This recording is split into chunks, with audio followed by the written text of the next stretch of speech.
ইয়াকুবাল মাউত, যখন ইয়াকুব আলাইহিস সালামের মৃত্যুর সময় উপস্থিত হয়েছিল, তোমরা কি সেখানে উপস্থিত ছিলে? ইদ ক্বালা লিবানিহি, যখন তিনি তার সন্তানদেরকে বলেছিলেন, মা তা'বুদুনা মিন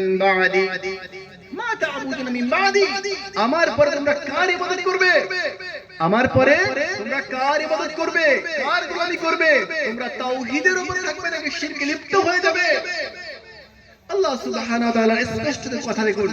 ইব্রাহিম আলাইহিস সালাম পৃথিবী থেকে যখন বিদায় নেবে, ইয়াকুব আলাইহিস সালাম যখন পৃথিবী থেকে বিদায় নেবে, শেষ মুহূর্তে তার সন্তানের তাওহীদের উপর থাকে, শিরক মুক্ত জীবন যাপন করে, তাওহীদের উপর থাকার জন্য মৃত্যুর আগ মুহূর্তে সন্তানকে তাগিদ দিচ্ছে, শোনো আমার সন্তানেরা, মা তা'বুদুনা মিন বা'দি, আমার পরে তোমরা কার গোলামি করবে, কার দাসত্ব করবে?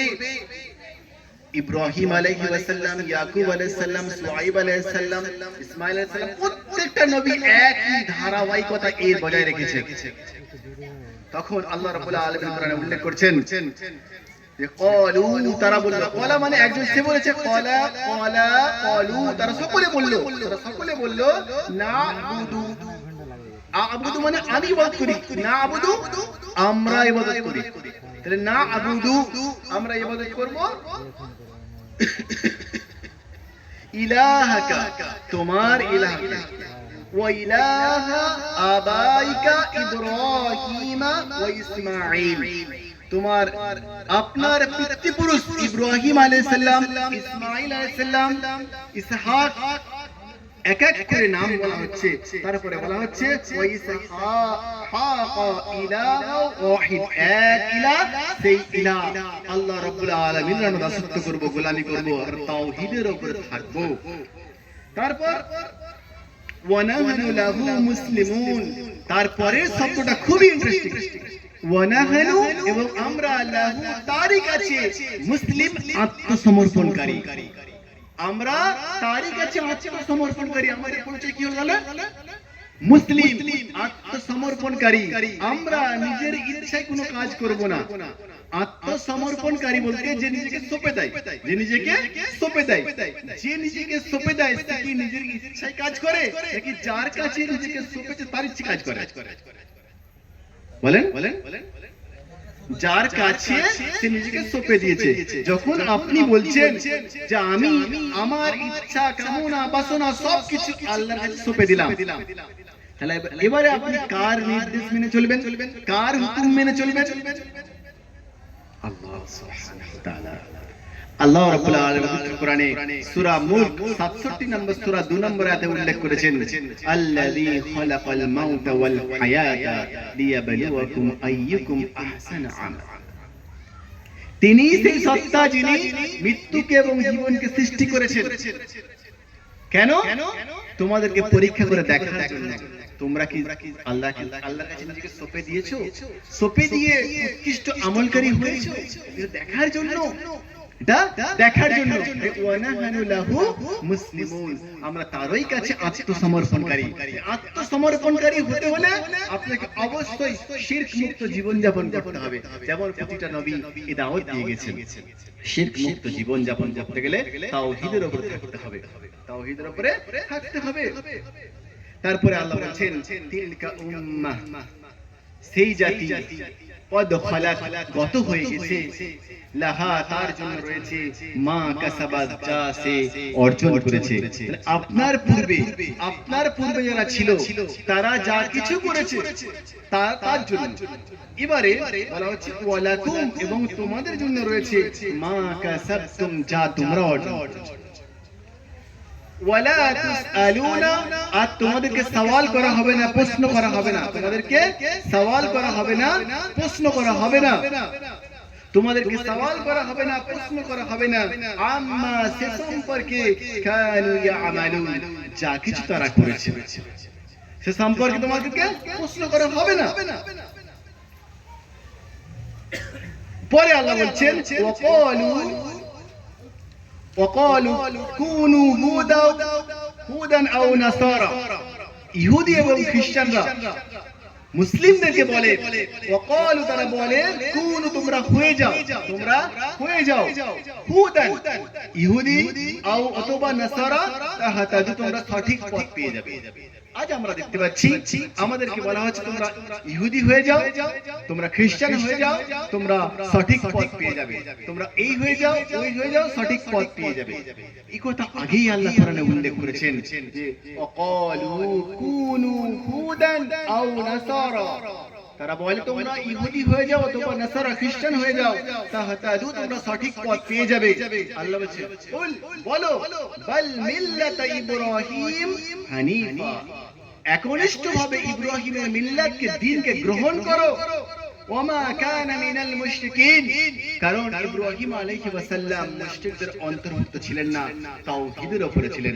একমাত্র তাওহীদের উপরে থাকার মধ্যেই কল্যাণ রয়েছে, তাওহীদের মধ্যে থাকার মধ্যেই কল্যাণ রয়েছে, কারণ শিরকের বিরুদ্ধে তাওহীদ। এখানে আল্লাহ বলছেন যে ওয়ামা কানা, এবং সে ছিল না মিনাল মুশরিকিন, মুশরিকদের মধ্যে।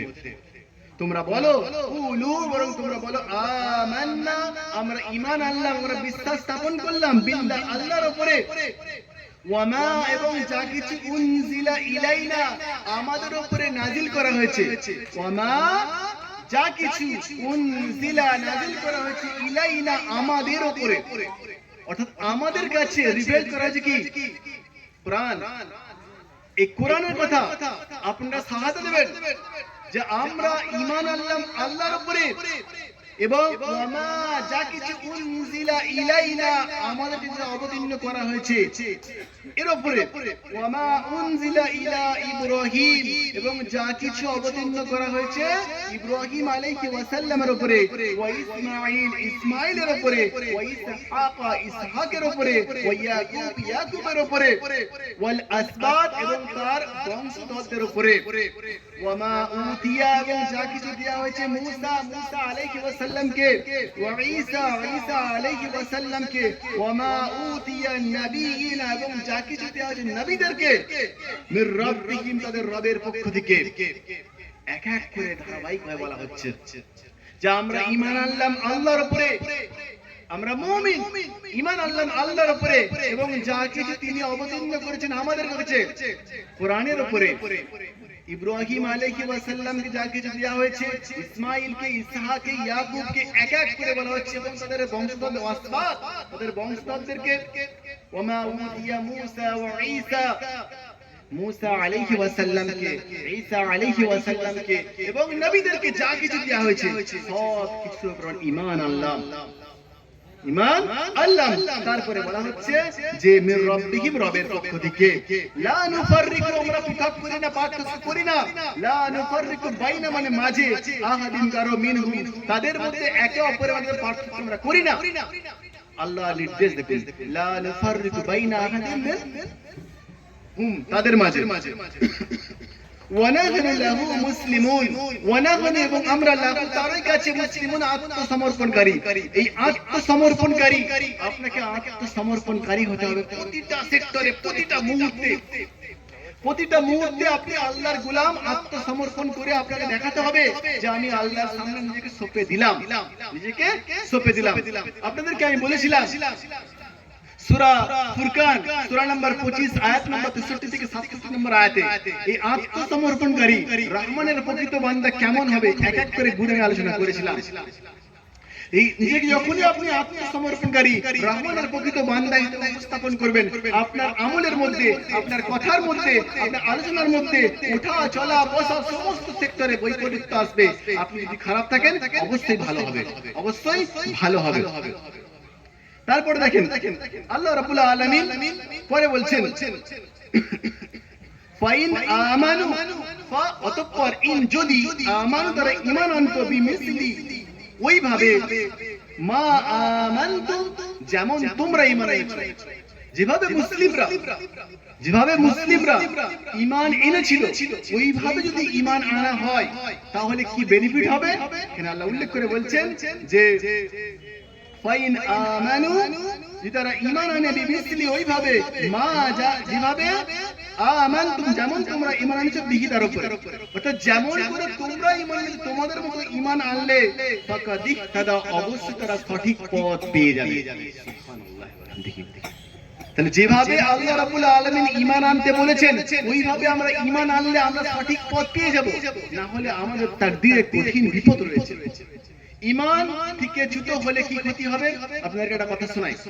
নবী সাল্লাল্লাহু আলাইহি ওয়াসাল্লাম তিরমিজির হাদিস নাম্বার 2573 নম্বর হাদিস, হাদিসে বলা হচ্ছে ইউতা বি জাহান্নাম, জাহান্নামকে যখন উপস্থিত করা হবে, জাহান্নামকে নিয়ে আসা হবে, তার থাকবে 70,000 জিমাম, 70,000 লাগাম থাকবে। ঈমান চ্যুত হলে, ঈমান থেকে বহিষ্কার হলেই আপনার ঠিকানা কিন্তু জাহান্নাম হবে। এজন্য বারবার আপনাকে আমি ওইদিকে ইঙ্গিত করছি।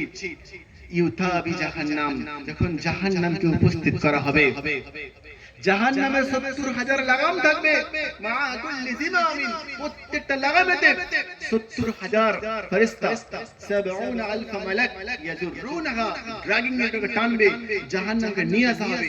জাহান্নাম রাগে রোষে গর্জন করবে। সহিহ তিরমিজির হাদিস, হাদিস নাম্বার 2573 নম্বর হাদিস। 2574 নম্বর হাদিসে নবী সাল্লাল্লাহু আলাইহি ওয়াসাল্লাম বলছেন জাহান্নাম থেকে ইয়াখরুজু উনুকুন মিনান নার ইয়াউমাল কিয়ামা, কিয়ামতের দিন জাহান্নাম থেকে একটা গর্দান বার হবে, নেক বার হবে। তার থাকবে আইনান, চোখ থাকবে, তুবসিরান দেখবে, উযুনান তার কান থাকবে, তাসমাআন শুনবে, লিসানুন তার জিভ থাকবে, ইয়ানি কথা বলবে, জিভ দিয়ে কথা বলবে। জাহান্নাম নিজে কথা বলবে, কি বলবে? ইয়াকুলু, ইয়াকুল, সে বলবে ইন্নী উকিলতু বিসালাসা, তিন শ্রেণীর মানুষের জন্য আমাকে রিপ্রেজেন্ট করা হয়েছে, তিন শ্রেণীর মানুষের জন্য আমাকে রিপ্রেজেন্ট করা হয়েছে। লিকুল্লি জাব্বারিন আনিক, প্রত্যেকটা অহংকারী দাম্ভিক মানুষের জন্য। এক নম্বরে বললেন প্রত্যেকটা অহংকারী দাম্ভিক মানুষের জন্য, যারা অহংকার প্রদর্শন করে, তাওহীদকে গ্রহণ করে না, যারা অহংকার প্রদর্শন করে। অহংকার অনেক সেক্টরে হতে পারে, সেটা অর্থের হতে পারে, ইলমের হতে পারে, রূপের হতে পারে, বংশের হতে পারে। এক একটা সেক্টরে যখনই আপনি অহংকার করছেন আপনি এই ক্যাটাগরিতে পড়ে যাচ্ছেন।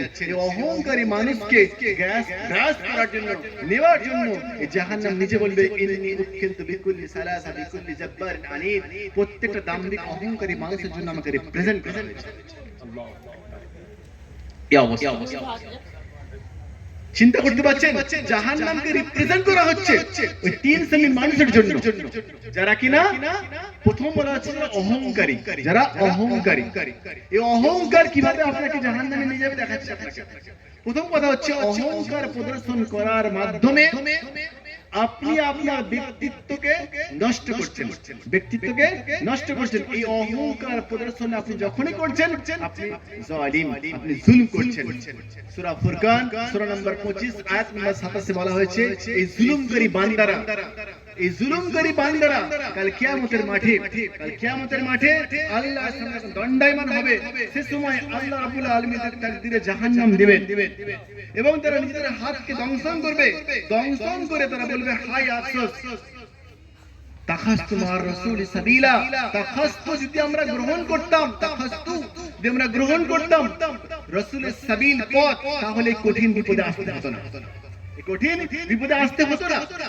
কিন্তু তখন আফসোস করে কোনো লাভ হবে না। 28 নম্বর আয়াতে সূরা ফুরকানের 28 নম্বর আয়াতে তখন তারা আফসোস করবে, ইয়া ওয়াইলাতা লাইতানি, হায় আফসোস আমাদের জন্য, যদি অমুক ব্যক্তিকে বন্ধু হিসেবে গ্রহণ না করতাম।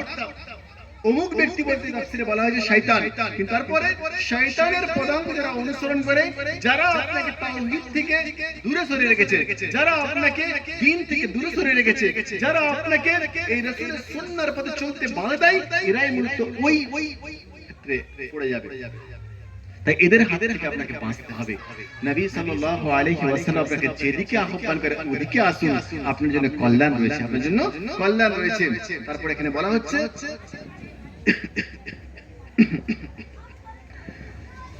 ওয়াইন তাওয়াল্লাউ, এবং ইন যদি তাওয়াল তারা মুখ ফিরিয়ে নেয়, যদি তারা এখান থেকে মুখ ফিরিয়ে নেয়, ফা ইন্নামা হুম, নিশ্চয়ই তারা ফি শিকাক, দ্বন্দ্বের মধ্যে রয়েছে, তারা দ্বন্দ্বের মধ্যে রয়েছে, তারা সত্যকে গ্রহণ করতে চায় না, তারা তাওহীদের মধ্যে থাকতে চায় না।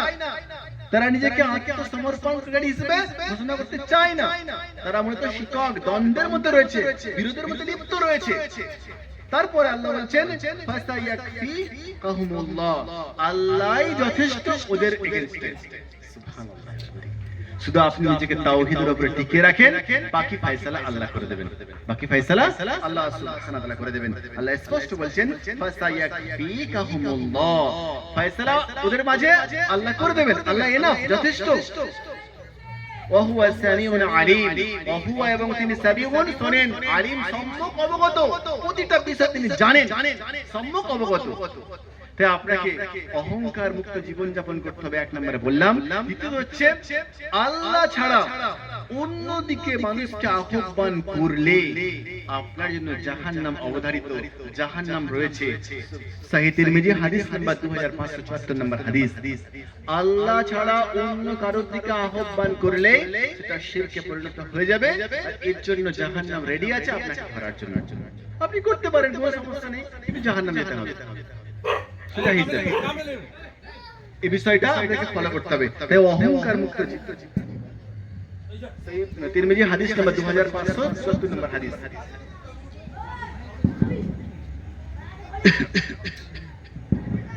তাই অহংকার মুক্ত জীবন যাপন ফাস্ট করতে হবে। এর জন্য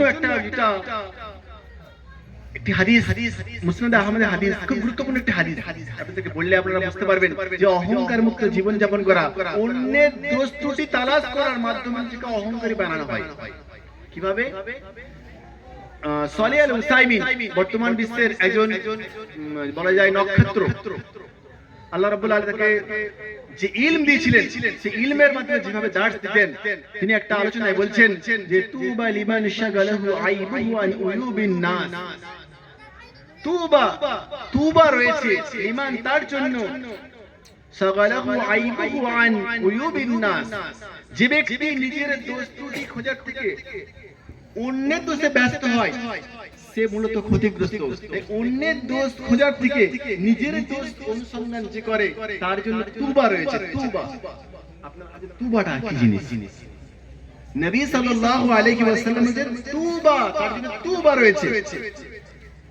বাজদার এবং আনাস থেকে বর্ণিত হাদিসটি সহিহ। তুবাটা কি? কোরআনে সূরা রাদের 29 নম্বর আয়াতে বলা হয়েছে, সূরা রাদ 29 নম্বর আয়াত, আল্লাযীনা আমানু ওয়া আমিলুস সালিহাত তুবা লাহুম ওয়া হুসনু মাআব। তুবা হচ্ছে যারা আল্লাযীনা, যারা আমানু ঈমান আনে, ওয়া আমিলুস সালিহাত এবং সৎ কাজ করে, তাদের জন্য সুসংবাদ, লাহুম মানে তাদের জন্য সুসংবাদ, ওয়া হুসনুল মাআব এবং শুভ পরিণাম। কোরআনের সূরা রাদের 29 নম্বর আয়াতের আলোকে তুবা এটা হচ্ছে শুভ পরিণাম, শুভ পরিণাম এবং সুসংবাদ রয়েছে। সুদ্দি ইকরিমা তিনি বলছেন তুবা দ্বারা উদ্দেশ্য হলো জান্নাত।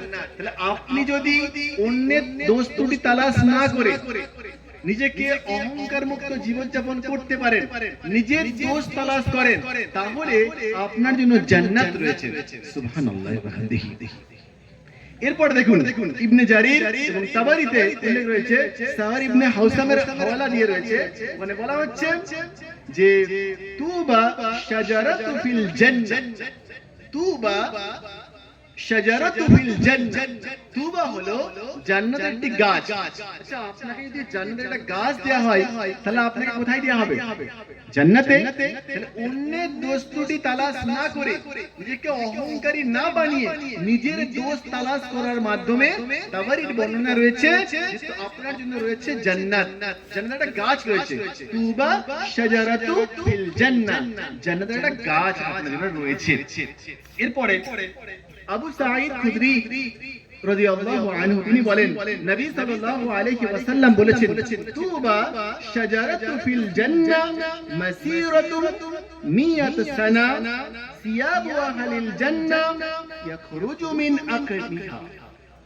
তুবা হলো জান্নাতের একটি গাছ, 100 বছরের পথ পর্যন্ত এর বিস্তৃত। এত বিশাল গাছটা, যে গাছটা বিস্তৃত রয়েছে 100 বছরের পথ সমতুল্য। সুবহানাল্লাহ। আপনি অন্যের দোষ ত্রুটি তালাশ না করে যদি নিজের দোষ ত্রুটি তালাশ করেন, তাহলে আপনার জন্য ওই জান্নাতের অবস্থান যেখানে একটা গাছ রয়েছে সেটা এত বিস্তৃত 100 বছরের পর। বুঝতে পারছেন? নিজের দোষ ত্রুটি তালাশ করা, অন্যের দোষ না খোঁজার মাধ্যমে এই বেনিফিট রয়েছে আপনার। তারপরে বলা হচ্ছে, এটা ইবনে হিব্বান রয়েছে হাদিস নাম্বার 7413 নম্বর হাদিস, সহিহ জামে আলবানী হাদিস নাম্বার 3918 নম্বর হাদিসে বলা হচ্ছে যে আপনি যদি নিজের দোষ ত্রুটি তালাশ করেন, অন্যের দোষ তালাশ না করেন, তাহলে আপনাকে ওই জান্নাত দেওয়া হবে যেখানে একটা গাছ রয়েছে, যে গাছটা বিস্তৃত 100 বছরের পর। 100 বছরের পর। অন্যের দোষ ত্রুটি, অন্বেষণের ক্ষতিকারক দিকগুলো আপনাদের বললে আরো বুঝতে পারবেন। অন্যের দোষ খুঁজলে কি ক্ষতি আপনার জানতে হবে, তাহলে নিজের দোষ খুঁজতে আপনি ব্যস্ত হয়ে যাবেন। নিজের দোষ খুঁজতে ব্যস্ত হয়ে যাবেন। আজকে আমরা দেখছি যে আলিম হোক, সাধারণ মানুষ হোক, ইমাম হোক, মুফতি হোক, আমরা সবসময় অন্যেরটাকে বেশি বেশি, ওর ভুল আছে, ওর ভুল আছে, ওর ভুল আছে, ওর ভুল আছে। এটা আমাদের একেবারে কমন রোগ হয়ে গেছে। আমার কাছ থেকে প্রথম শুরু করছি, প্রত্যেকের মধ্যে এই কম বেশি আছে। আপনাদের মধ্যে হয়তো কম বেশি আছে, কম বেশি আছে। অন্যের দোষ খোঁজার এই রোগ থেকে আমাদের বাঁচতে হবে। তাই অন্যের দোষ ত্রুটি খোঁজার মধ্যে ক্ষতিকারক দিক হচ্ছে এটা। মনোবিজ্ঞানের ভাষায় একটা কথা আছে, নার্সিস্ট কমপ্লেক্সিটি। নার্সিস্ট কমপ্লেক্সিটি এমন অনেক লোক রয়েছে, তারা কে কি করলো, কার দোষ আছে, কারণে অকারণে অন্যের দুর্বল দিকগুলো অন্বেষণ করে বা জনসমক্ষে প্রকাশ করে আত্মতৃপ্তি বোধ করে। দেখবেন আমাদের সমাজে কিছু সংখ্যক মানুষ আছে যারা কারণে অকারণে অন্যের ছোটখাটো দোষ ত্রুটিগুলো অন্বেষণ করে আত্মতৃপ্তি পায়, একটু আনন্দ পায়। কি শোনো, একটা ঘটনা শুনি বলেই এই অন্যের বিষয়টাকে বলে তারা খুব মজা পায়। এটা মনোবিজ্ঞানের ভাষায় বলা হয় নার্সিস্ট কমপ্লেক্সিটি, মানে অন্যরা খারাপ আর আমরা ভালো, আমি ভালো। এই রোগটা, এটা মনোবিজ্ঞানের ভাষায় বলা হয় নার্সিস্ট কমপ্লেক্সিটি। তাই অন্যের তুলনায় আমি ভালো, এই মানসিকতা তার মন মানুষকে আচ্ছন্ন করে ফেলেছে। তাই অন্যকে খাটো করে না দেখালে সে আর নিজেকে বড় ভালো বলে জাহির করার পথই দেখতে পায় না। সে নিজেকে বড় ভালো মনে করে এবং তা বিভিন্ন ভাবে প্রকাশ করে বেড়ায়, বিভিন্ন ভাবে প্রকাশ করে। এবারে দেখুন কোরআন কি বলছেন। কোরআনে সূরা লুকমান সূরা নাম্বার 31 আয়াত নাম্বার 18, সূরা লুকমানের 18 নম্বর আয়াতে আল্লাহ সুবহানাহু ওয়া তাআলা বলেছেন, সূরা লুকমান 18 নম্বর আয়াত, সূরা লুকমানের 18 নম্বর আয়াতে আল্লাহ সুবহানাহু ওয়া তাআলা বলেছেন, নিশ্চয়ই আল্লাহ পছন্দ করেন না, নিশ্চয়ই আল্লাহ পছন্দ করেন না। Indeed, Allah does not like everyone self, ওই সমস্ত মানুষকে আল্লাহ পছন্দ করেন না যারা নিজেকে বড়ত্ব করে বেড়ায়, বড়ত্ব করে বেড়ায়। আল্লাহ সুবহানাহু ওয়া তাআলা বলছেন যে ইন্নাল্লাহা লা ইউহিব্বু কুল্লা মুখতালিন ফখুর, ফখর করে যারা বেড়ায় এদেরকে আল্লাহ পছন্দ করেন না। আল্লাহ পবিত্র কোরআনে সূরা লুকমানের 18 নম্বর আয়াতে স্পষ্ট বলছেন, তাই তাদেরকে আল্লাহ পছন্দ করেন না যারা অন্যকে খারাপ বলছে, এদেরকে আল্লাহ পছন্দ করেন না। যারা অন্যকে খারাপ বলছে, দেখুন তাদেরকে আল্লাহ স্পষ্ট বলছে ইন্নাল্লাহা, নিশ্চয়ই আল্লাহ, লা ইউহিব্বু, আল্লাহ ভালোবাসেন না, পছন্দ করেন না ওই সমস্ত মানুষকে যারা নিজেকে জাহির করে বেড়ায় এবং ফখর করে বেড়ায়। আল্লাহ সুবহানাহু ওয়া তাআলা পবিত্র কোরআনে সূরা নিসা সূরা নম্বর 4 আয়াত নম্বর 56 তে উল্লেখ করেছেন যে একই কথা, তাই নিজেকে জাহির করে বেড়ানো এটা একটা দোষের কাজ। 36 নম্বর আয়াত, সূরা নিসা 36 নম্বর আয়াত। এবারে অন্যের দোষ খোঁজা নিষেধ। আল্লাহ কোরআনে বলছে অন্যের দোষ খোঁজা নিষেধ। সূরা হুজুরাতের 12 নম্বর আয়াত, সূরা হুজুরাত 49 নম্বর সূরার 12 নম্বর আয়াতে আল্লাহ সুবহানাহু ওয়া তাআলা বলছেন যে অন্যের দোষ খোঁজা হারাম। ওয়ালা তাজাসসুস, তোমরা জাসুসি করো না, তোমরা গোয়েন্দাগিরি করো না, তোমরা জাসুসি করো না, গোয়েন্দাগিরি করো না। আল্লাহ সুবহানাহু ওয়া তাআলা সূরা হুজুরাতের 12 নম্বর আয়াতে বলছেন তোমরা জাসুসি করো না, গোয়েন্দাগিরি করো না, অন্যের দোষ খুঁজে বেরিও না। তাহলে অন্যের দোষ খোঁজা এটা হারাম। এবারে দেখুন, দোষ অন্বেষণ করলে নবী সাল্লাল্লাহু আলাইহি ওয়াসাল্লাম বলছেন যে তোমরা অন্যের দোষ অনুসন্ধান করা থেকে বেঁচে থাকো। যে ব্যক্তি কোনো মুসলিম ভাইয়ের দোষ অন্বেষণ করে সে মূলত তার ভাইকে কষ্ট দিতে চায়। যে কোনো ভাইয়ের দোষ খোঁজে আল্লাহ সুবহানাহু ওয়া তাআলা তাকে তার ঘরের মধ্যে অপমানিত করেই ছাড়বে। আল্লাহ আল্লাহ। যে অন্যের দোষ খুঁজতে ব্যস্ত আল্লাহ তার দোষ খুঁজতে লেগে যায়। আচ্ছা বলুন তো, পৃথিবীতে এমন কোন মানুষ আছে নবী ছাড়া যার কোনো ভুল নেই? নবী ছাড়া পৃথিবীতে এমন কোন মানুষ আছে? কুল্লু বনি আদম খাতাউ, প্রত্যেকটা আদম সন্তান ভুলের মধ্যে নিমজ্জিত। যে আল্লাহ কারো দোষ খুঁজতে লেগে যায় তাহলে সে কি বাঁচতে পারবে? নবী সাল্লাল্লাহু আলাইহি ওয়াসাল্লাম বলছেন আল্লাহ যার দোষ খোঁজেন তাকে নিজ গৃহে লাঞ্ছিত অপমানিত করেন এবং তাকে অপমানিত করে দেন। সহিহ আবু দাউদ হাদিস নাম্বার 4880 নম্বর হাদিস। অন্যের দোষ যে খোঁজে আল্লাহ তার দোষ খোঁজেন, তার দোষ খোঁজে তাকে ঘরের মধ্যে লাঞ্ছিত করেই আল্লাহ ছাড়েন, লাঞ্ছিত করেই আল্লাহ ছাড়েন। তারপরে দেখেন 3 নম্বর পয়েন্ট ভুল, সেটা হচ্ছে সূরা হুমাযাতে আল্লাহ সুবহানাহু ওয়া তাআলা বলেন ওয়াইলুল লিকুল্লি হুমাযাতিল লুমাযা। ধ্বংস দুর্ভোগ সে সমস্ত মানুষের জন্য যারা দোষ ত্রুটি সামনে খুঁজে বেড়ায় এবং বলে বেড়ায় এবং পিছনেও খোঁজে। যারা দোষ ত্রুটি খুঁজে বলে বেড়ায় তাদের জন্য ধ্বংস। আল্লাহ রাব্বুল আলামিন সূরা হুমাযাতে উল্লেখ করে বলছেন ওয়াইলুল লিকুল্লি হুমাযাতিল লুমাযা। তাহলে অন্যের দোষ খুঁজতে সময় নষ্ট করবেন না। আপনাদের একটা সহজ সিস্টেম দেখাই। এই হাত দেখতে পাচ্ছেন না? How many finger? 5। ওকে, দেখুন আমি যখন বলছি আপনি খারাপ, তার মানে আপনার তুলনায় আমি 3 গুণ খারাপ। ডেফিনেটলি আপনি খারাপ, তাহলে আপনার থেকে কত গুণ খারাপ? আমি 3 গুণ খারাপ। এই যদি অনুভূতি প্রত্যেকটা যুবক, প্রত্যেকটা মহিলা, প্রত্যেকটা মা, প্রত্যেকটা বউ করে নেয় তাহলে কোনো সংসারে কি অশান্তি হবে? আমি আমার বৌমার তুলনায় খারাপ, আমি আমার শাশুড়ির তুলনায় খারাপ, আমি আমার ভাইয়ের তুলনায় খারাপ, যদি এটা মনে করে নাই যে আমি ওর থেকে খারাপ, তাহলে আর অন্যের বিষয়ে রাগ করতে কেউ যাবে না, কেউ যাবে না। যদি মনে করে আমি গুনাহের মধ্যে লিপ্ত আছি, আমাকে বাঁচতে হবে, তাহলে সে কি অন্যের গুনাহ খুঁজবে? সে কি অন্যের গুনাহ খুঁজবে? বলুন, এটা আমাদের দরকার আছে। তাই অন্যের দোষ ত্রুটি, আমি টপিকটা চেঞ্জ করলাম এই কারণেই আমাদের রোগটাকে আমি ধরে ফেললাম, আমাদের রোগটাকে আমি ধরে ফেললাম যে আমাদের এই গুণটা রয়েছে যে আমরা অন্যের তুলনায় আমি ভালো, অন্যের দোষ খুঁজতে আমি ব্যস্ত, কিন্তু নিজের যে কত দোষ আছে আমি নিজেই জানি না। অনেক দোষ আমার মধ্যে আছে। তাই নিজের ত্রুটি সংশোধনের ভালো কিছু দিক আপনাদেরকে বলি। নিজের ত্রুটি অন্বেষণ, নিজের ভুল ত্রুটি অন্বেষণ করলে কি গুণ, ভালো গুণ দেখি। সেটা হচ্ছে অন্যের দোষ ত্রুটি প্রচার না করলে হাসরের কঠিন সময়ে আল্লাহ সুবহানাহু ওয়া তাআলা আপনার দোষ ত্রুটিকে গোপন করে দেবেন।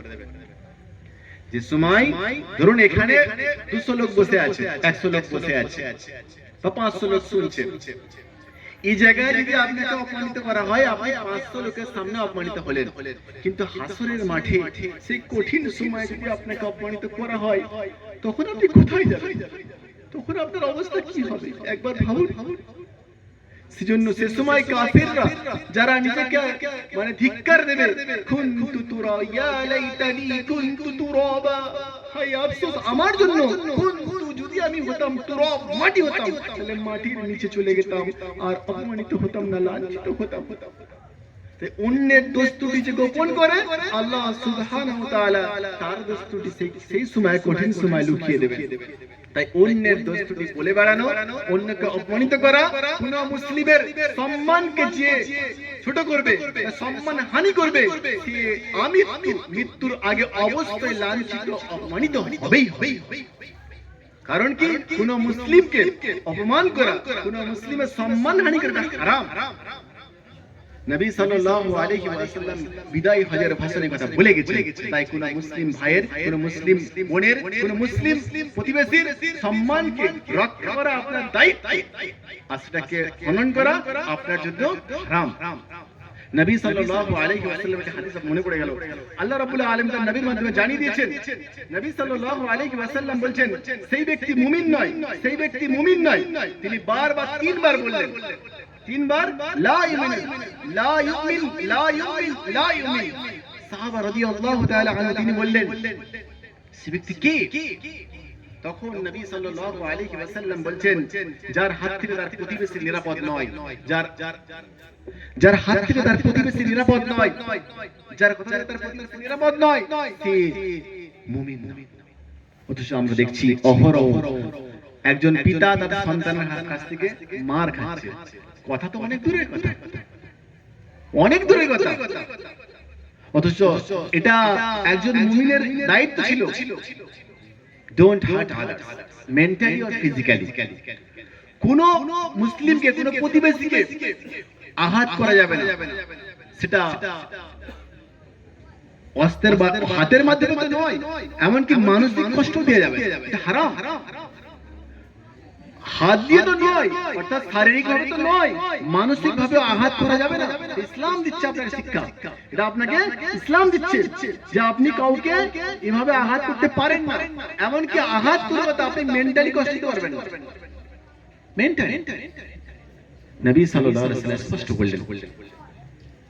তারপর দেখুন নবী সাল্লাল্লাহু আলাইহি ওয়াসাল্লাম বলছেন মুমিন অন্য মুমিনের আয়না স্বরূপ।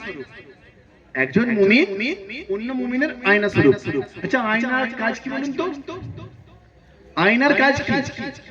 দেখিয়ে দেওয়া না, আপনার মধ্যে কোন জায়গায় ভুল আছে এটা দেখিয়ে দেওয়া। আচ্ছা, আয়না কি কথা বলতে পারে? আয়না কথা বলতে পারে, কিন্তু তারপরও আপনার ভুল ত্রুটি দেখে যায় তো। আপনি যখন আয়নার সামনে দাঁড়ান, আয়না বলে না যে তোমার এখানে কালি লেগে আছে, এখানে কালি লেগে আছে, বলে না। আয়না কিন্তু কথা বলে না, ঠিক সে আপনার কোন জায়গায় ভুল আপনাকে দেখিয়ে দেয়। তেমন আপনি একজন আইডিয়াল মুসলিম হয়ে যান, আপনি আয়না হয়ে যান। আপনার প্রতিবেশী, আপনার ভাই, আপনার আব্বা, আপনার যে আছে, যখন আপনার সামনে দাঁড়াবে সে নিজের ভুল ত্রুটি দেখতে পেয়ে যাবে। এভাবে নিজেকে তৈরি করুন, নিজেকে ডিসকভার করুন, দেখবে যে আপনার পার্সোনালিটি ওইভাবে আল্লাহ বাড়িয়ে দিয়েছে যেভাবে আল্লাহ কোরআনে বলেছেন ইয়ারফাইল্লাহ, আল্লাহ বাড়িয়ে দেবেন, আল্লাহ বাড়িয়ে দেবেন। তারপর দেখেন যুক্তি বুদ্ধির দাবি, যুক্তি এবং বুদ্ধির দাবি, যেটা আপনাদেরকে আমি বলছি। যুক্তি এবং বুদ্ধি, যুক্তি হচ্ছে এটা যে আমি যদি নিজের সংশোধন চাই, এটা আমার নিজের কল্যাণ, এটা আমার নিজের কল্যাণ। আমি যদি অন্যের কল্যাণ চাই আর নিজে যদি মানে মুসিবতে আছি, সেটা কি আমার কল্যাণ হলো? না। তাই যুক্তি বলছে আগে নিজেকে বাঁচতে হবে, তাই অপরকে বাঁচতে হবে, তাই না? আল্লাহ রাব্বুল আলামিন সূরা কিয়ামত 14 নম্বর আয়াতে, এটা গুরুত্বপূর্ণ একটি আয়াত, সূরা কিয়ামত 14 নম্বর আয়াতে আল্লাহ বলছেন বালিল ইনসানু আলা নাফসিহি বাসীরা, বরং মানুষ ভালো করেই জানে, নিজেকে ভালো করেই জানে। তাহলে আপনি মানুষটা কেমন সব থেকে ভালো কে জানে? আপনি নিজে। তাহলে আমি কেমন সব থেকে ভালো কে জানে? আমি জানি। সেজন্য নিজের ভুল ত্রুটিতে আমি সংশোধন করতে থাকি। আমার তো অনেক ভুল আছে, অনেক সময় লাগবে, অনেক সময় লাগবে। একটা কথা আপনাদেরকে বলে দিই, সেটা হচ্ছে রমজান মাস বিদায় নিয়েছে, শাওয়ালের প্রথম চাঁদ উঠেছে, ঈদের নামাজ আমরা পড়েছি। ঈদের নামাজে পড়ার পর আমাদের কাছ থেকে রমজানের প্রতিটা শিক্ষা কি বিদায় নিয়েছে, নাকি সেটাকে আবার রিনিউয়াল করতে হবে, আবার সেটাকে জারি রাখতে হবে? জারি রাখতে হবে, তাই না? তাই রমজানে যা কিছু আমরা শিক্ষা অর্জন করলাম, যা কিছু আমরা শিক্ষা অর্জন করলাম, নিজের প্রতিটা মুহূর্ত আমরা হিসাব করেছিলাম না? প্রতিটা মুহূর্ত হিসাব করেছিলাম, প্রতিটা কখন কি করতে হবে। কারণ আমাদের ইমামরা প্রতিটা জুমাতে আমাদেরকে স্মরণ করিয়েছে যে ব্যক্তি রমজানের মাস পেল, নিজের গুনাহ থেকে মাফ করে নিতে পারলো না, সে ব্যক্তি ধ্বংস। নবী সাল্লাল্লাহু আলাইহি ওয়াসাল্লাম জিবরাইল আলাইহিস সালামের কথা শুনে কি বলেছিলেন? আমিন। তাহলে আমরা সেই ধ্বংসপ্রাপ্তদের মধ্যে পড়েছি না পড়িনি? এর একটা বহিঃপ্রকাশ হচ্ছে রমজানের পরবর্তীতে যখনই আপনি অন্যের দোষ ত্রুটি খুঁজতে ব্যস্ত হয়ে গেলেন, যখনই আপনি গুনাহে লিপ্ত হতে শুরু করে দিলেন, তার মানে বুঝতে হবে রমজান আপনার কবুল হয়নি, আপনার আমল কবুল হয়েছে। নবী সাল্লাল্লাহু আলাইহি ওয়াসাল্লাম বলছেন এটা বোঝা যাবে যখন এর পরবর্তীতে আপনি ভালো কাজ করতে থাকবেন, ভালো কাজ করতে থাকবেন। তাই নিজেকে বাঁচাতে হবে, এটা আপনার নিজের দায়িত্ব। নিজেকে নিজেই বাঁচাতে হবে, অন্য কেউ আপনাকে বাঁচিয়ে দেবে এই আশা করে বসে থাকবেন না। নবী সাল্লাল্লাহু আলাইহি ওয়াসাল্লাম বলেছেন যে সেই ব্যক্তি বুদ্ধিমান, আল কাইয়িস মান দানা নাফসাহু, সেই ব্যক্তি বুদ্ধিমান যে নিজের নাফস সম্পর্কে, নিজের সম্পর্কে চিন্তা ভাবনা করে, নিজের সম্পর্কে চিন্তা ভাবনা করে এবং মৃত্যুর পরের জন্য কাজ করে। আল মাউতু লা শাক আতিন, মৃত্যু আসবে নিশ্চিত, ফাস্তাইদ লাহু, তার জন্য রেডি হতে হবে। ইন্নাল লাযীনা বিযিকরিল মাউতি মাশগুল, নিশ্চয়ই বুদ্ধিমান সেই ব্যক্তি যে মৃত্যুর কথা বারবার স্মরণ করে, যে মৃত্যুর কথা বারবার স্মরণ করে, সে অন্যের গীবত করতে, অন্যের পিছনে জাসুসি করতে কখনো ব্যস্ত হয়ে যাবে না। সে নিজেকে বাঁচাবার জন্য, নিজের মৃত্যুর পরে হবে সেজন্য সে ব্যস্ত হয়ে যাবে। এটাই হচ্ছে রব চাই জিন্দেগি। সে নিজেকে রবের দিকে নিজেকে সঁপে দেবে, রব যেটা চাই সেটা করতে সে ব্যস্ত হয়ে যাবে। ইন্নাল লাযীনা বিযিকরিল মাউতি মাশগুল। আপনাদেরকে বারবার আমি স্মরণ করাচ্ছি এটা, যে গুনাহ ছাড়ার একটা পন্থা হচ্ছে এটা। আপনি মৃত্যুর কথা স্মরণ করুন। অন্যের দোষ তুলে তালাশ করলে আপনি মরে যাবে এবং মৃত্যুর পর কবর থেকে আপনার শাস্তি শুরু হয়ে যাবে। এক্ষেত্রে অন্যের দোষ তুলে তালাশ করার ক্ষেত্রে মেয়েরা সব থেকে আগে। পুরুষের তুলনায় মেয়েরা অনেক অংশে অ্যাডভান্স, অনেক অ্যাডভান্স। কিরকম উদাহরণ দিলে বুঝতে পারবেন যে মহিলারা বিশেষ করে এটা জয়েন্ট ফ্যামিলি, যদি আপনাদের কারো জয়েন্ট ফ্যামিলি থাকে আজকে কি পরীক্ষা করে নেবেন। জয়েন্ট ফ্যামিলিতে দেখবেন যদি কোনো ফ্যামিলিতে 3টে বউ থাকে বা 4টে বউ থাকে, সব সময় এক বউ অন্য বউকে ছোট করার জন্য শাশুড়ির কাছে ভালো হবে, এই জন্য তার দোষটাকে হাইলাইট করে। এটা কমন রোগ। সে সমস্ত মা এবং বোনেদেরকে বলছি যে আপনারা অন্যের দোষ তুলে তালাশ করবেন না। অন্যের, আর যেখানে দেখবেন একটা ছেলে আর একটাই বউ, তখন শাশুড়ি চেষ্টা করে বৌমার দোষ খোঁজার, আর বৌমা খোঁজে শাশুড়ির দোষ খোঁজার। যখনই শাশুড়ি কোনো একটা ভুল পেয়েছে, রাতের বেলা সে বলে দিয়েছে যে এই সমস্যা। আবার যখন কোনো বৌমার পেয়েছে, তখন শাশুড়িকে, ছেলেকে বলছে তোমার এই ব্যাপার। এই যে একে অপরের পিছনে জাসুস হয়ে যাওয়া, লেগে যাওয়া, এটা কত মারাত্মক একটা রোগ। এখানে পার্সোনালিটি নষ্ট হয়ে যায়, একটা পরিবার ধ্বংস হয়ে যায়। আমি এরকম দেখেছি, আমার সামনে দেখেছি আমি, যে একটা পরিবারে একটাই ছেলে, ছেলের বিয়ে দিয়েছে, বিয়ে দেওয়ার পর সেম একই রোগ শুরু হয়েছে। শেষ পর্যন্ত দেখা গেল বৌমাটা সুসাইড করে মারা গেল, এই একটা রোগের কারণে। সেজন্য আপনাদেরকে এই রোগ থেকে বাঁচতে হবে। যেমন আমরা পুরুষরা এখান থেকে নিজেদেরকে রক্ষা করব, আমাদের মা বোনদেরকে আমরা শোনাবো এবং মাইকের আওয়াজ যেখানে পৌঁছাচ্ছে, আমি ওই সমস্ত মা এবং বোনদেরকে আমি নিজের একেবারে কাছের মনে করছি, আমার নিজের মা, নিজের বোন মনে করছি। ওই সমস্ত মা এবং বোনদেরকে বলছি যে অন্যের দোষ তুমি তালাশ যদি না করেন, আল্লাহ রাব্বুল আলামিন আপনাকে জান্নাত দেবেন। অন্যের দোষ তুমি তালাশ করলে আল্লাহ আপনাকে অপমানিত করবে। তাহলে আল্লাহ যদি আপনাকে অপমান করেন, আল্লাহ যদি আপনাকে লাঞ্ছিত করেন, আপনার জন্য জাহান্নাম রয়েছে। আর আপনি যদি অন্যের দোষ থেকে নিজেকে বাঁচিয়ে রাখেন, না ও যা করছে ও ঠিক করে সংশোধন করে নেবে, তাহলে আপনার জন্য জান্নাত রয়েছে। এত সুন্দর কথা নবী বলে গেলেন। তারপরে দেখেন সূরা শামসের 9 নম্বর আয়াতে আল্লাহ বলছেন কদ আফলাহা মান যাক্কাহা, সফল কাম ওই ব্যক্তি যে নিজের তাজকিয়া করলো, নিজের সংশোধন করলো, যে নিজের সংশোধন করলো। তাজকিয়ার নাফস, নিজের সংশোধন, এর মাধ্যমে কত কল্যাণ আছে দেখেন। অন্যের দোষ ত্রুটি খুঁজে আপনার কোনো কল্যাণ নেই। আল্লাহ রাব্বুল আলামিন সূরা আলা 14 নম্বর আয়াতে, সূরা শামসের 91 নম্বর সূরা 9 নম্বর আয়াতে বলছেন কদ আফলাহা মান যাক্কাহা, সফল কাম ওই ব্যক্তি যে নিজের তাজকিয়া করলো, নিজের ইসলাহ করলো, নিজের সংশোধন করে নিল। যদি আপনি নিজের সংশোধন করে নেন, তাহলে আল্লাহ বলছেন he has succeeded who purified, যে নিজের সংশোধন করলো সেই মূলত সফল কাম। তাহলে সফল কাম হওয়াটাই তো উদ্দেশ্য নাকি? আপনার নামাজ, রোজা, হজ, যাকাত, প্রতিটা ভালো সৎ কর্ম কিসের জন্য? একটাই উদ্দেশ্য, আল্লাহর সন্তুষ্টি, পরকালীন নাজাত। আল্লাহর সন্তুষ্টি, পরকালীন নাজাত। তাই যাবতীয় বিবাদ থেকে নিজেকে সরিয়ে নিয়ে, কোন রকমের ফিতনার মধ্যে নিজেকে না জড়িয়ে এক আল্লাহর গোলাম হয়ে যান।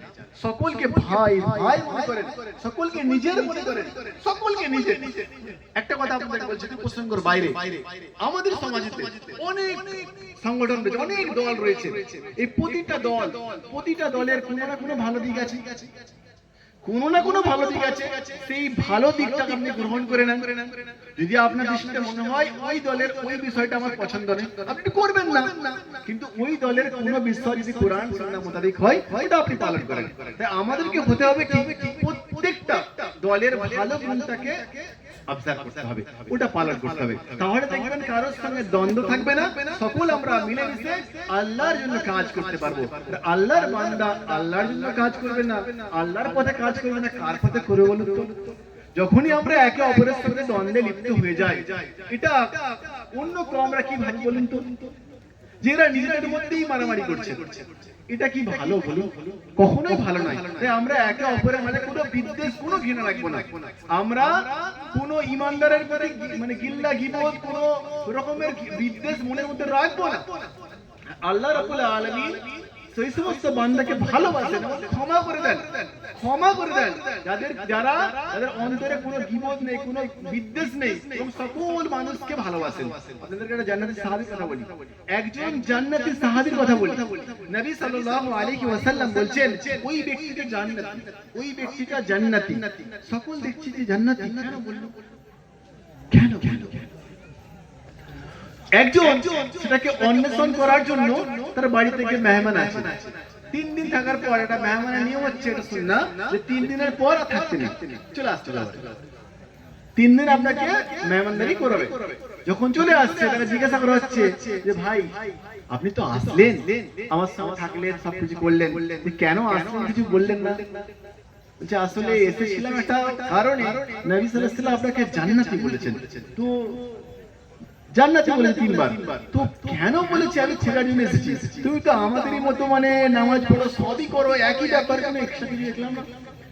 বলে হ্যাঁ হতে পারে একটা বিষয়, নবী সাল্লাল্লাহু আলাইহি ওয়াসাল্লাম এই কারণেই বলেছে যে আমি প্রত্যেকটা মুসলিম ভাইয়ের প্রতি ক্ষমা করে থাকি, কারোর প্রতি কোনো মানে মনের মধ্যে বিদ্বেষ, কোনো রকমের ঘৃণা রাখি না, সকলকে ক্ষমা করে দিই, এবং অন্য ভাইয়ের কিছু মানে উন্নতি হলে আমার খুব খুশি হয়। এটাই হচ্ছে জান্নাতি। তাহলে আপনি যদি অন্য ভাইয়ের কোনো উন্নতিতে খুশি বোধ করেন এবং প্রত্যেকটা ভাইকে এখান থেকে ক্ষমা করে দেন, তাহলে আপনি জান্নাতীদের কাতারে। তাই এই মজলিস থেকে আপনারা প্রত্যেকে আছেন, যার সঙ্গে আপনার মনের মধ্যে কোনো রকমের ঠোকাঠুকি আছে, ঠোকাঠুকি পর্যন্ত একটু মনোমালিন্য আছে, এখান থেকে একেবারে খালেস ভাবে বলেন আল্লাহ আমি আমার সকল ভাইকে ক্ষমা করে দিলাম। সকলে অন্তর থেকে বলেন, যদি জান্নাতি সাহাবীর গুণ অর্জন করতে চান, প্রত্যেকে অন্তরের হা দিয়ে বলেন, প্রত্যেকে হা দিয়ে বলেন যে আমি আমার প্রত্যেকটা ভাইকে যা হয়েছে সকলকে ক্ষমা করে দিলাম। সকলে আওয়াজ করে বলেন, আল্লাহ শুনছেন, কিন্তু আল্লাহ শুনছেন, আমি আমার প্রত্যেকটা ভাইকে আমার অন্তর থেকে ক্ষমা করে দিলাম, তুমিও আল্লাহ আমাকে ক্ষমা করে দাও। আপনারা আওয়াজ করে বলতে পারবেন যে হে আল্লাহ আপনি আমাকে ক্ষমা করে দাও, এবং আমার প্রত্যেকটা ভাইয়ের সঙ্গে আমার যা কিছু হয়ে আছে আমার অন্তর থেকে সব ভাইকে আমি ক্ষমা করে দিলাম। আল্লাহ তুমি কবুল করে নাও, আমাদেরকে ওই জান্নাতি কাতারে শামিল করে নাও, আমিন। তাই আল্লাহ সুবহানাহু ওয়া তাআলা বলেন ওয়াদ আফলাহা মান যাক্কাহা, সফল কাম ওই ব্যক্তি যারা এই কাজটা করলো, নিজের আত্মশুদ্ধি করলো, নিজেকে সমীক্ষা করলো, নিজের সম্পর্কে চিন্তা করলো, কারণ আমার তো ভুল থাকতে পারে, আমি তো এই ভুলের মধ্যে নিমজ্জিত। তাই নিজেকে প্রথমে ভাবতে হবে যে আমার ভুলটা আগে সংশোধন করা উচিত। আপনাকে একটা কাজ দিয়ে যায়, আগের বারে কাজ দিয়েছিলাম 3টে, এবারও কাজ দিয়ে যাবো 3টে। সেটা হচ্ছে আপনি আপনার ভালো গুণ, আপনার খারাপ গুণ একটা খাতা মেনটেন, এটা আপনার একেবারে সিক্রেট, আপনার পার্সোনাল, পুরো পার্সোনাল। আপনি একটা খাতা মেনটেন করবেন, সেই খাতায় আপনি লিখবেন, খুব কঠিন কাজ, আপনি আপনার মানে যেগুলো ব্যাড হ্যাবিট, খারাপ অভ্যাসগুলো লিখবেন, আর এদিকে ভালো অভ্যাস লিখবেন। টার্গেট নেবেন 1 সপ্তাহে আমি একটা খারাপ অভ্যাস দূর করব, ওখানে লিখবেন আমি কেটে দেবেন, এটা খারাপ অভ্যাস, ভালো অভ্যাস গুণ করলাম। যেমন একটা বলি, কারোর সঙ্গে সাক্ষাৎ হলে আমরা কেমন আছিস, কেমন আছো বলি না, কিন্তু না, এটা খারাপ অভ্যাস।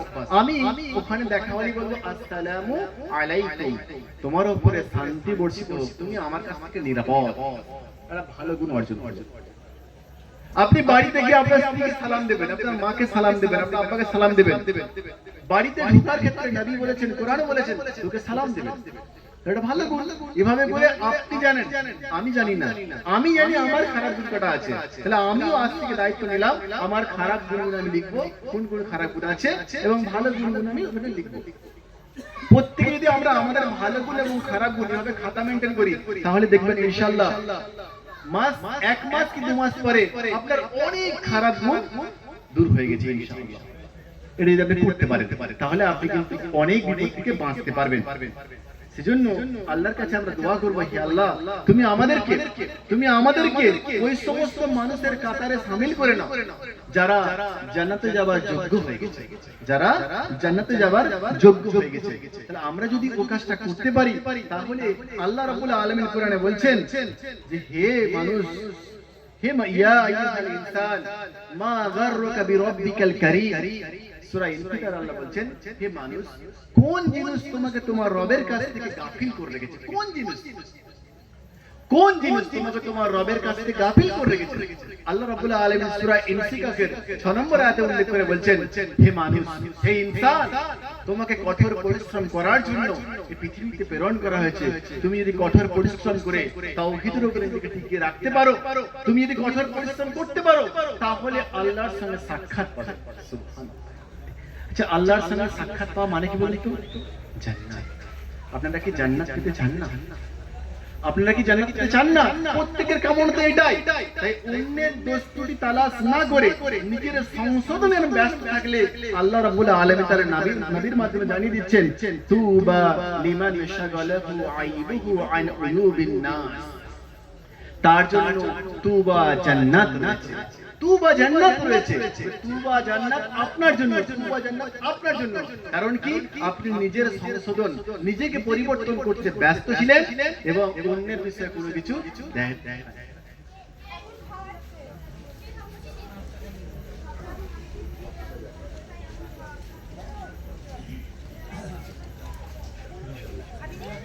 তুবা জান্নাত তাদের জন্য যারা অন্যের দোষ ত্রুটি তালাশ না করে নিজের ভুল ত্রুটি, নিজের দোষগুলোকে অন্বেষণ করলো, নিজের দোষ ত্রুটি অন্বেষণ করলো। সেজন্য আল্লাহ রাব্বুল আলামিন কুরআন এবং সুন্নাহ এটা এই কারণে কুরআন আল্লাহ রাব্বুল আলামিন পাঠিয়েছেন যাতে আল্লাহ রাব্বুল আলামিন চান তার বান্দারা কুরআন এবং সুন্নাহকে অনুসরণ করে, কুরআন এবং সুন্নাহ মেনে চলে নিজের জীবনের প্রতিটা দিক এবং বিভাগকে পরিশুদ্ধ করে নেবে এবং নিজের জন্য জান্নাত অবধারিত করে নেবে। এটাই ছিল আল্লাহ রাব্বুল আলামিনের উদ্দেশ্য। কিন্তু মানুষ কুরআন থেকে বহুদূর পশ্চাৎগমন করার কারণে তাদের এই অবস্থা হয়েছে। সেজন্য কোন রকমের ভালো কাজকে ছোট মনে করবেন না, কোনো ভালো কাজকে ছোট মনে করবেন না। ডোন্ট, নবী সাল্লাল্লাহু আলাইহি ওয়াসাল্লাম বলছেন, don't consider any good things insignificant even if were that you meet.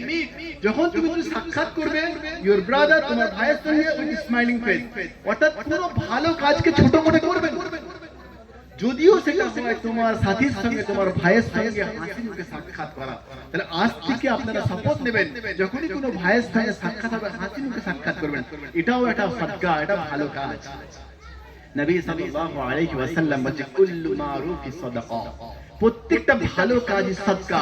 আপনি যখন আপনার ভাইয়ের সঙ্গে স্মাইলিং ফেস, এটা হাসি মুখ দিলেন, এটাও সাদকা হয়ে যাবেন। এর মাধ্যমে আল্লাহ খুশি হয়ে আল্লাহ আপনাকে জান্নাত দিতে পারেন, তাই আরেকটা বিষয় আপনাকে বলি, আল্লাহ রাব্বুল আলামিন নবীর মাধ্যমে জানিয়ে দিচ্ছেন, লা ইয়ারহামুল্লাহ, আল্লাহ রহম করেন না, মান লা ইয়ারহামুন নাস, লা ইয়ারহামুল্লাহ, আল্লাহ রহম করেন না তার প্রতি, মান লা ইয়ারহামুন নাস, যে মানুষের প্রতি রহম করেন না। সহিহ বুখারী ভলিউম নাম্বার 9 হাদিস নাম্বার 7376, বুখারীর এই হাদিস 7376, 7376 নম্বর হাদিসে নবী সাল্লাল্লাহু আলাইহি ওয়াসাল্লাম বলছেন, লা ইয়ারহামুল্লাহ, আল্লাহ তার প্রতি রহম করেন না যে মানুষের প্রতি রহম করেন না। আপনি যদি আপনার ভাইয়ের প্রতি রহম না করেন আর আপনি আশা করে বসে আছেন আল্লাহ আপনার প্রতি রহম করবেন, চিন্তা করুন। নবী সাল্লাল্লাহু আলাইহি ওয়াসাল্লামের হাদিস স্পষ্ট ঘোষণা দেওয়া হচ্ছে যে আপনার প্রতি আল্লাহ রহম করবেন না যতক্ষণ না আপনি আপনার ভাইয়ের প্রতি রহম করেন। সৃষ্টির প্রতি আপনি দয়া করলে আল্লাহ আপনার প্রতি দয়া করেন। তারপরে আরেকটি গুরুত্বপূর্ণ হাদিস, নবী সাল্লাল্লাহু আলাইহি ওয়াসাল্লাম বলছেন, ইন্নাল্লাহা রাফিকুন, ইন্নাল্লাহা রাফিকুন, নিশ্চয় আল্লাহ কোমল, নিশ্চয় আল্লাহ কোমল, দয়ালু। ইউহিব্বু রিফকা ফিল আমরি কুল্লি, সকল কাজে তিনি কোমলতাকে পছন্দ করেন। নিশ্চয় আল্লাহ কোমল এবং সকল কাজে কোমলতাকে পছন্দ করেন। সহিহ বুখারী ভলিউম নাম্বার 9 হাদিস নাম্বার 6927, 6927 নম্বর হাদিস, অর্থাৎ 6927 নম্বর হাদিসে নবী সাল্লাল্লাহু আলাইহি ওয়াসাল্লাম বলছেন, নিশ্চয়ই আল্লাহ কোমল এবং সকল বিষয়ে তিনি কোমলতাকে পছন্দ করেন। কোমলতা, আপনি আপনার ভাইয়ের সঙ্গে ব্যবহারের ক্ষেত্রে কোমল হবেন, রূঢ় কর্কশ ভাষায় কথা বলবেন না। আপনি আপনার ইমামের সঙ্গে কঠোর হবেন না, আপনি আপনার মুসল্লির সঙ্গে কঠোর হবেন না, আপনি আপনার স্ত্রীর সঙ্গে উত্তম আখলাক দিয়ে কথা বলবেন, আপনি আপনার পিতার উপরে কথা বলবেন না, আপনি আপনার মায়ের উপরে কথা বলবেন না। আল্লাহ রাসূল সাল্লাল্লাহু আলাইহি ওয়াসাল্লাম বলছেন, ইন্নাল্লাহা রাফিকুন, নিশ্চয় আল্লাহ কোমল, ইউহিব্বু রিফকা ফিল আমরি কুল্লি, সকল বিষয়ে তিনি কোমলতাকে পছন্দ করেন। অথচ আমাদের মধ্যে এমন একটা দেখি যে আমার স্ত্রীকে যেন মনে করি যে ও তো আমার কাছে কিনা গোলাম, তার সঙ্গে গিয়ে আমি কঠোর হয়ে যাই, সবার সঙ্গে উত্তম আখলাকের সাথে কথা বলি, মনে করে মানুষটা খুব ভালো আর আমি আমার স্ত্রীর কাছে খুবই খারাপ। ফিল আমরি কুল্লি, প্রত্যেকটা ব্যাপারে কোমল হতে হবে আপনাকে, প্রত্যেকটা বিষয়ে আল্লাহ কোমল, কোমলতাকে পছন্দ করেন প্রতিটা বিষয়ে। বুখারীর হাদিস, সেই হাদিসে রয়েছে, অর্থাৎ আপনি আপনার পিতার সঙ্গে কোমল হবেন, আপনার পিতার আচরণে শব্দটুকু আপনি বলবেন না, আপনি আপনার মায়ের সঙ্গে উত্তম ব্যবহার করবেন, আপনি আপনার ছেলে মেয়ে স্ত্রী পুত্র সকলের সঙ্গে উত্তম আখলাক নিয়ে আপনি দাঁড়াবেন। এটা করতে পারলে দেখবেন আপনার স্ত্রীর সঙ্গে আপনার সম্পর্ক অবশ্যই ভালো হবে ইনশাআল্লাহ। আপনি যদি আপনার স্ত্রীর সঙ্গে উত্তম ব্যবহার করেন, পৃথিবীতে এমন কোন স্ত্রী নেই যে তার স্বামীর উত্তম আচরণের পর তাকে খারাপ আচরণ করেছে। পৃথিবীতে এমন স্ত্রী পাওয়া অকল্পনীয়, খুব রেয়ার যে আপনার সঙ্গে উত্তম ব্যবহার করেন সে আপনার সঙ্গে খারাপ ব্যবহার করেন। বরং উল্টো দেখা যায় যে আপনি খারাপ ব্যবহার করেন, স্ত্রী আপনার সঙ্গে ভালো ব্যবহার করেন। এটাই হয়। উভয়কে বলছি যে একে অপরের প্রতি কোমল হব আমরা। ফাবিমা রাহমাতিন মিনাল্লাহি লিনতা লাহুম ওয়ালাউ কুনতা ফাজ্জান গালিযাল কলব। নবী সাল্লাল্লাহু আলাইহি ওয়াসাল্লামের উম্মত আমরা, উম্মতি। সেজন্য নবী সাল্লাল্লাহু আলাইহি ওয়াসাল্লাম প্রসঙ্গে সহিহ আল্লাহ রাব্বুল আলামিন পবিত্র কোরআনে সূরা আল ইমরান 159 নম্বর আয়াতে বলা হয়েছে, নবীর কথাটা, নবীর আচরণটা খুব সফট, খুব নরম।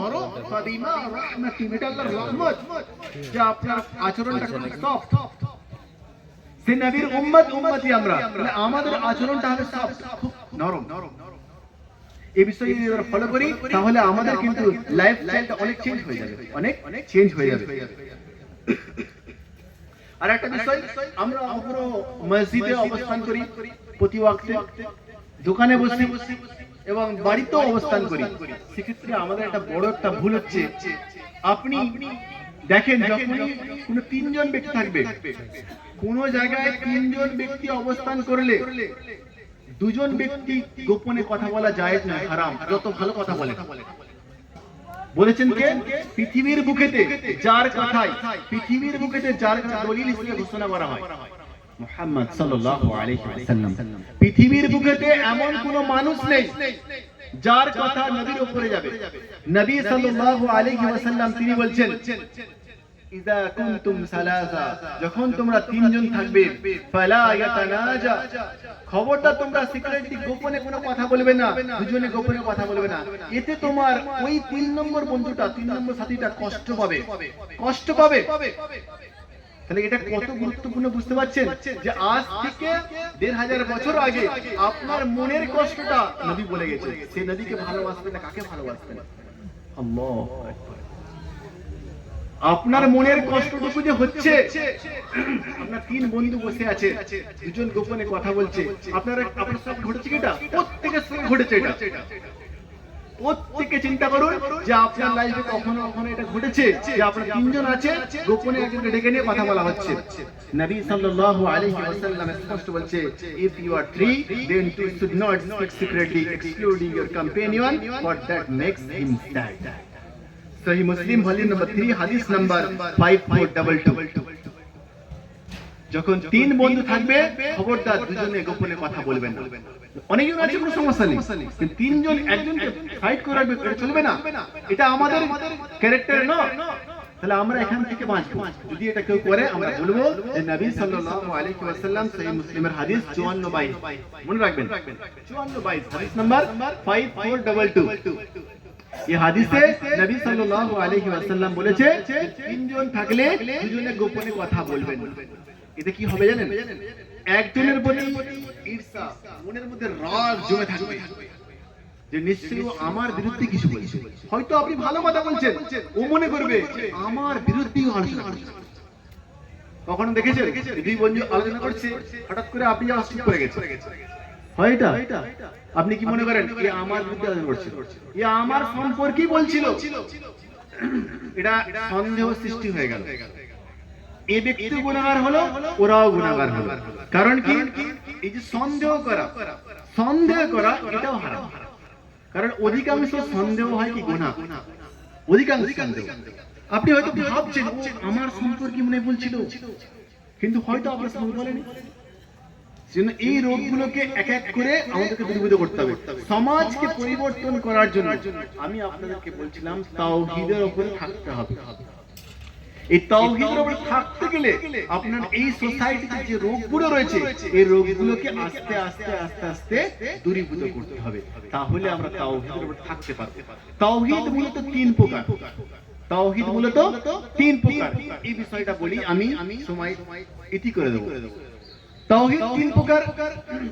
এক হচ্ছে তাওহীদের রুবুবিয়া। রুবুবিয়া হচ্ছে আল্লাহ আমার রব। রব মানে যার হুকুম মানা হয়, যার হুকুম মানা হয়, যার কথা মোতাবেক জীবন পরিচালনা করতে হয়, যিনি কন্ট্রোলার, সেই রব। আল্লাহ ছাড়া অন্য কাউকে যদি রব হিসেবে মানা হয় তাহলে আপনি তাওহীদ থেকে বহিষ্কৃত হয়েছেন। কিরকম? আল্লাহ রাব্বুল আলামিনের কোরআনের যে নির্দেশ রয়েছে এই নির্দেশকে বাদ দিয়ে আপনি যদি অন্য কোনো মানুষের, অন্য কোনো ব্যক্তি, অন্য কোনো মহান ব্যক্তি হতে কেন তার যদি কথাকে আপনি নিজের আমলের ক্ষেত্রে নিয়ে আসেন, হুকুমের ক্ষেত্রে, অর্থাৎ যদি রব এই রবের ক্ষেত্রে, তাহলে সে আপনার রব। যেমন এই রব নিয়ে ইতিহাস সাক্ষী, রব নিয়ে যত রকমের সমস্যা। ফিরাউনের সময় একটা ইস্যু ছিল রব, কারুনের সময় একটা ইস্যু ছিল রব, আবু জাহেল, আবু লাহাবের সময় একটা ইস্যু রব।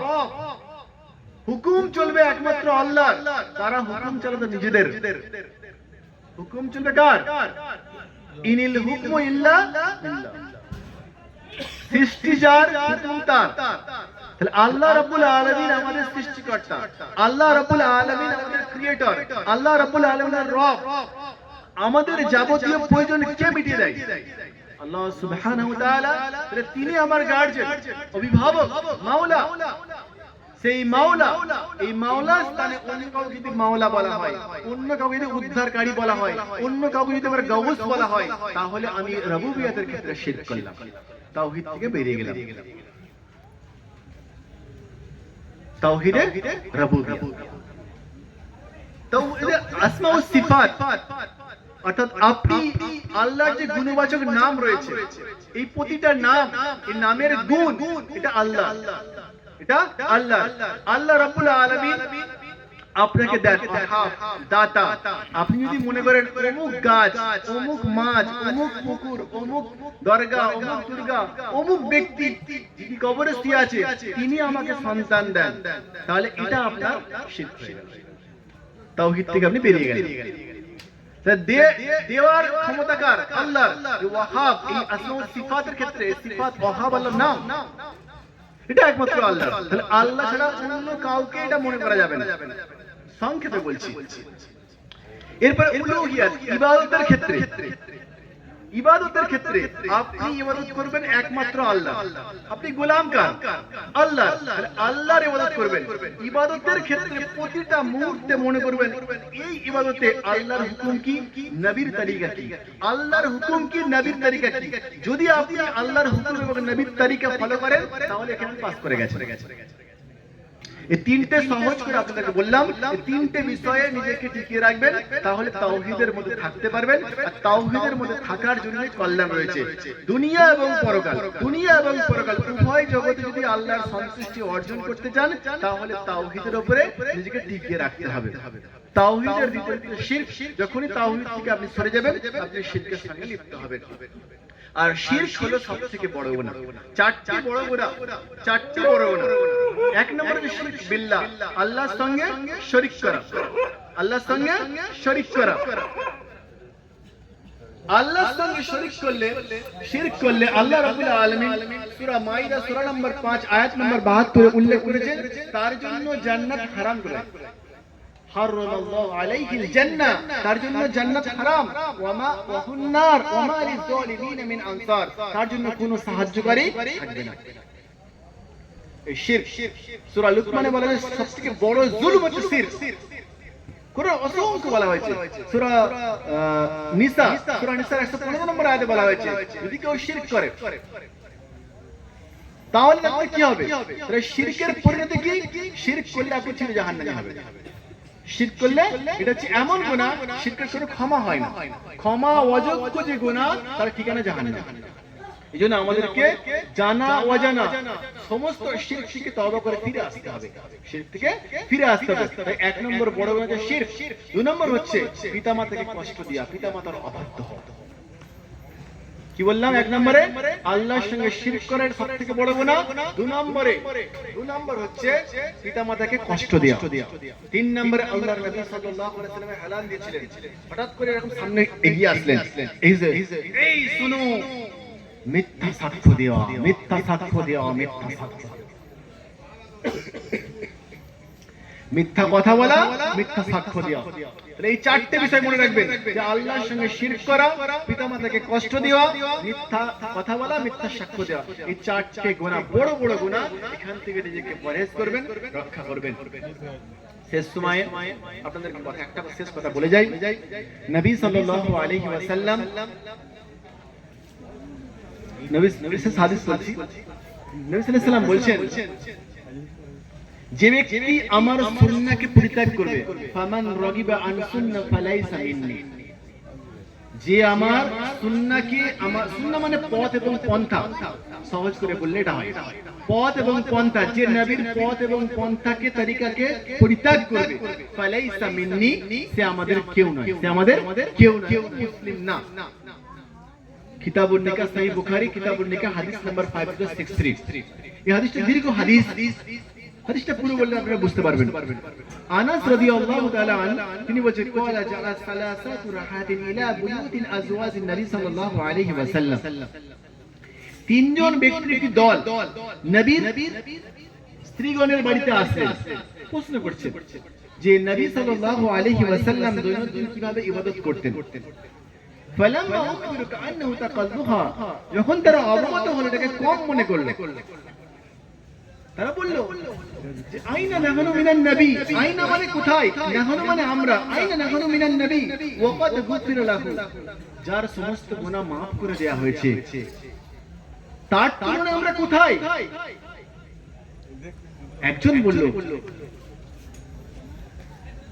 আম্মা আনা উসাল্লি লাইলা আবাদা, আম্মা আনা উসাল্লি লাইলা আবাদা, আমি সারা রাত ধরে নামাজ পড়ব, আমি কখন ত্যাগ করব না।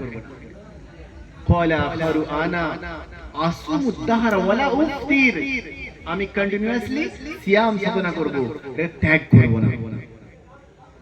তিন নম্বর ব্যক্তি বলছেন ক্বালা আখারু আনা আতাজিলুন নিসা ফালা তাজাওয়াজু আদাদা, আমি মেয়েদের সংস্পর্শে আসবো না, বিয়ে শাদিও করব না।